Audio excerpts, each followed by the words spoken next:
Ik ben geboren in het prachtige Maastricht, ook waar dit huis van de democratie in Limburg staat. En sinds een aantal jaar woon ik in Noord-Limburg in Velde.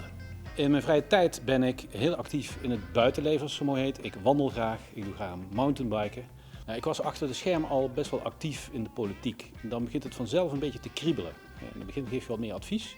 En hoe langer je advies geeft, hoe meer je het gevoel bekrijgt van ik zou zelf wel eens een keer die afweging willen maken en zelf dat besluit willen nemen. Ik heb natuurlijk economie in portefeuille, dat is een heel dynamische portefeuille, een gebied waar veel op gebeurt. Limburg is ook op economisch vlak enorm in beweging. En wat we zien is dat we met z'n allen meer snakken naar duurzaamheid, naar toekomstgerichte economie. We gaan ons inzetten voor een duurzame economie die het beste uit onze industrie haalt, die het beste uit ons MKB haalt en die ervoor zorgt dat we met z'n allen welvarend de toekomst tegemoet kunnen zien.